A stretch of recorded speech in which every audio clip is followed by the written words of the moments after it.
It's time to get organized. It's time to get consistent, baby. Let me tell you a few things to get you on the right track.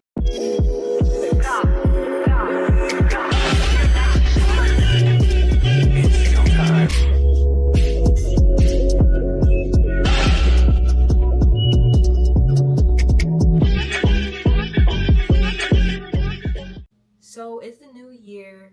I won't go as far as new year, new me, but it's really important at the beginning of the year to set yourself up. Whether it's reevaluate your goals, reflect on what you've achieved in the past year, what you need to work on, all of that. That is so important for you to do at the beginning of each year. I say all this to say, you need to be working on yourself consistently every day, every week, every month, and taking those endpoints to reflect and figure out what's next to come for me and my goals. So today, I just want to go over with you some lessons that I've learned from the past 2 years, I would say, of my life. I am 22 years old, and in the past 2 years, I've graduated with my bachelor's, graduated with my master's in social work, moved over 1,000 miles away from home to Texas. I moved in with my boyfriend. I lived alone for an entire year. I went through professional coaching. I went through 2 years of therapy consistently. And so with all of the experience that I've gone through, I just want to share a few things that I've learned from the chaos that I put myself through to get here today. I work like a dog day and night. I will preface by saying none of this can go without you actually putting it into action. You have to be disciplined. What our brain has are these neuron pathways, and these neuron pathways are the connectors between what you say and what you do. That's not true. But I made you think it was true, didn't I? Got him! Alright, I have here your neural pathway. Your neural pathway is a series of connected neurons that send signals from one part of the brain to another. So, why does that even matter? It matters because your neural pathways are your habits, are your reactions, it's all that type of stuff. So, in order for you to change your habits, to change your reaction to stuff, to change your thought process, you have to change your neural pathways. And so this takes time, this takes discipline, this takes consistency. So I'm going to give you these tips, but if you do not put them into action every day consistently, then you're not going to see any progress. I also want to say, take what you need and leave what you don't, baby.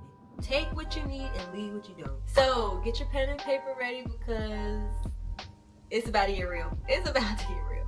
First things first, if you're trying to get yourself to a new point in life, you're going to need to change your environment. You're going to need to change your environment, and that will shine a light on your weaknesses. And I don't like to say weaknesses, so I say areas for improvement. But you changing your environment will then shine a light on all those things that you need to work on, especially if you're moving by yourself, which I recommend to do. That's what I did. I moved way far from home by myself, and man, did I learn so much about myself. But I also had the time and the solitude to work on myself since I was already living alone. So why is it important for me to know what my weaknesses are, what my areas for improvement are? Well, let me tell you. Your area for improvement could be the one thing that's stopping you from getting you to your goal. So the first thing that we have to do is have self-accountability and self-awareness. So you need to identify what these weaknesses are. Be real with yourself. Now, when you're identifying what your weaknesses are, you have to do so without the emotion. You have to do so without the pride. So put the wall down in pride and put your emotion to the side, and let's get it cooking. So, are you somebody who lacks confidence in their physical or lacks confidence in how they speak? Maybe you are not good with conflict resolution. It could be a multitude of things. Be real with yourself. Alright, now that you have these weaknesses written down, what I want you to do is get sticky notes. Yeah, we taking it back to elementary. Get your sticky notes and write down what your weaknesses are on a sticky note. One weakness per sticky note, right? Then you're going to put the sticky note on your mirror when you spend an hour a day trying to get cute. Go ahead, put the weaknesses right up there, right next to it. That's going to be your daily reminder, baby. That's going to be your daily reminder to work on it. No, this should not be something to bring you down, because if you're working on it, then it's not going to bring you down, but it will be motivation instead. So where did I get this from? I got this from a book called Can't Hurt Me by David Goggins. If you don't know who David Goggins is, go look him up. He is very motivational, from his life story to his book. I want you to read the book. If you don't want to read the book, just at least do this activity. It literally takes 5 seconds to put the sticky notes up on your mirror. So what I want you to do while you're brushing your teeth in the morning is ask yourself, what is one small step that I'm going to do in order to improve this weakness? Then at the end of the day, when you're also brushing your teeth, because we brush our teeth twice a day, right? I hope so. Okay. I do that one thing I told myself I should have done this morning. If no, okay, let's try again tomorrow. If yes, check mark off the list. We're already doing good. So with this, just remember that every day is a new day. You can start fresh the next day. So even if you did not get across that finish line for that specific weakness, it's okay. You got tomorrow to look forward to. So an example that I put on my mirror is conflict avoidant. I am conflict avoidant, and though I've improved, I was terrible back then. So I put that as a sticky note up there, and I asked myself, well, I'm not gonna cause conflict in order to improve. So what did I do? So my example was, I'm going to go to work with confidence, and when somebody has an idea that I agree, disagree, neutral, I don't care. I'm saying what I'm gonna say. In a respectful way, of course, we all know this, but I'm going to say how I feel. Do you know how small that is? But if you look at it long term, take a step back and see you doing this every day, you're going to improve. So that's my number 1 tip. Tip number 2. I struggle with being myself, and it's so weird to say, but I had to learn to be myself because I just wasted so much energy trying to be who I thought that person wanted me to be, or at least act like it for a temporary time, whether it's in class, whether it's an internship, whatever the case may be, whether I'm meeting a new group of friends, it didn't matter. Like I wanted to make new friends, so sometimes I would put that in front of being myself. Then the friendship wouldn't last because I wasn't being myself in the first place, and it's my fault. Pretending takes a lot of work. Like, let's really think about the times that we've code switched at work. Dang, I'm tired after the meetings. Not because I spoke a lot, but when I did speak, I had a code switch.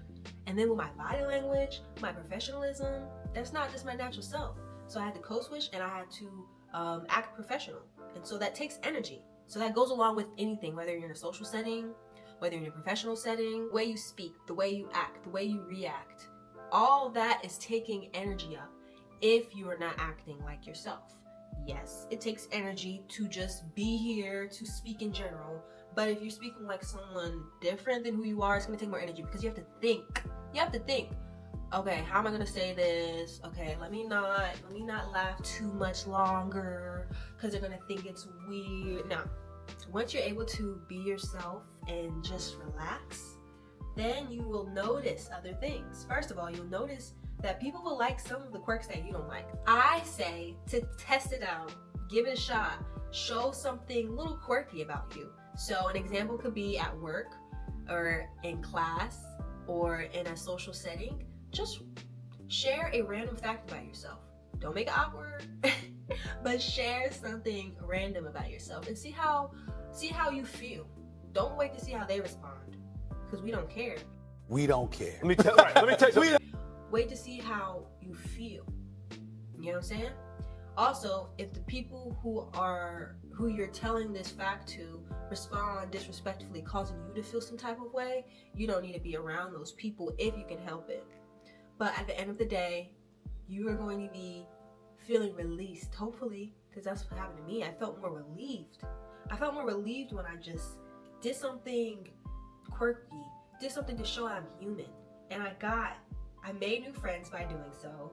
I was able to feel more confident in my skin. So some may call it exposure therapy. I call it having fun. Something else that you can do to practice this is stop filtering so much.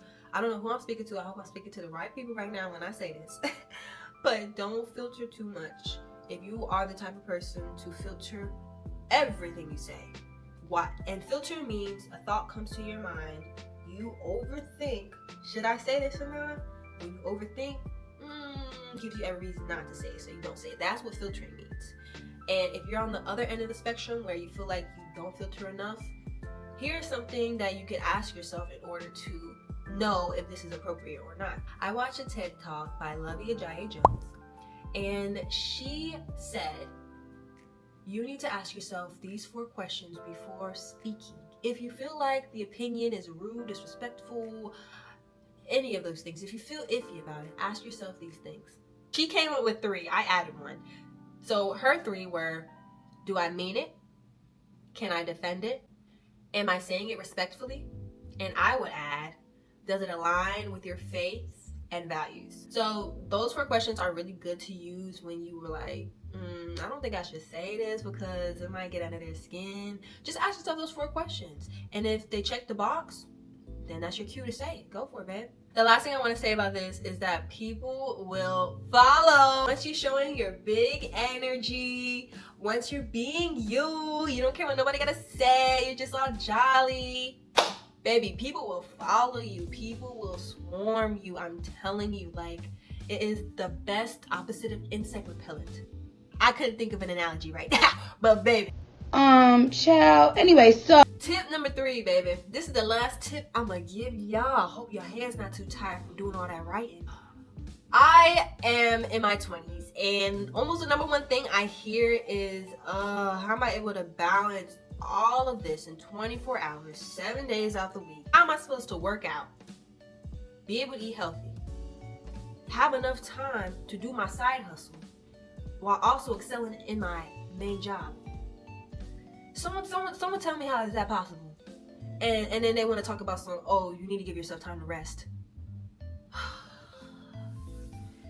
But you know what? It's possible. I don't want to be that person, but it's possible. It really is. And I have mentally decided that I want to include all aspects of my life in my week. I want to be balanced. But how the heck did I do this? How is that possible? Let me tell y'all, I was a full-time grad student. I had a on-campus job, 20 hours a week. Baby, it wasn't no easy job either. I had an internship, 30 hours a week. So you're telling me that I had time to go to the gym every day? I had time to cook meals I didn't eat out? I had time to keep my social life up? I wouldn't say that was like on the low end. I'm gonna be real with y'all. But I still had time to socialize. I had time to go back home and see family and get into bed at 11 p.m. What? How? Well, the first thing I did was reflect and visualize. What do I want my ideal Tuesday to look like? You don't need to think about, what do I want my ideal life to look like 20 years from now as a millionaire? Baby, no. You need to ask yourself, what does my typical Tuesday look like in my mind? My ideal Tuesday. So once you visualize that and come up with your priorities, you need to ask yourself, what are my 3 goals? And so those are your priorities. For me, my priorities with school, obviously, work/internship, that goes along with school, eating right, keeping up with my body physically, and keeping up with my mental health. So that's 5 priorities I had. I think that you should have 3 to 5 priorities, 7 max. Then you need to time block. What is time blocking? Time blocking is what it sounds like. You block off time in your day for a specific task. So in this scenario, I just gave you my 5 priorities. Each hour or each 2 hours will go towards this category. I can show y'all my schedule right now. Actually, I'm gonna show y'all right now. Let me show y'all this right now. This is my schedule. Now, this was from a few weeks ago, because it's not updated on my phone, but you can literally see I time block washing my clothes, I time block doing my hair. Like, who does that? A person that wants to be balanced does that. Another thing that you should realize is that you need to have boundaries with yourself. You be so quick to have boundaries with your BFF. She did one thing wrong, you cut her off, but you can't have boundaries with yourself. That may look like being on social media too long or overworking yourself. Also, it is okay to decline favors from other people. Close friends, whatever, family, whatever the case may be, they still gonna love you, baby. The last thing I was gonna say about time blocking and scheduling is to make sure you're grouping your high energy tasks together. I found this very helpful for me because when I'm already up and cleaning my bathroom, I just wanna go ahead and clean my microwave and do my laundry because I'm already up. I have that high energy. So group those tasks together when you do your time block. The last thing I would say is to reflect. Think about where are the areas where I want to be more balanced, or vice versa, where you feel like you did really good and you were balanced in these areas. So that's really important, and a lot of people don't spend a lot of time to reflect because it's like I'm already with myself all day every day. But how often do we really ask ourselves, how are we feeling? How are we doing? How am I doing with balancing my life? We don't really ask ourselves those questions. So it's really important to be intentional. Journal. I gotta be consistent too. I'm not consistent with journaling. I want to be so much better for so many reasons, but we gonna work on it together. And those are my 3 tips for you to take in this new year. I hope you all enjoyed the video. Let me know what you all want to hear and see more. I'll see you guys later. Peace. I'm out. Hey, hey.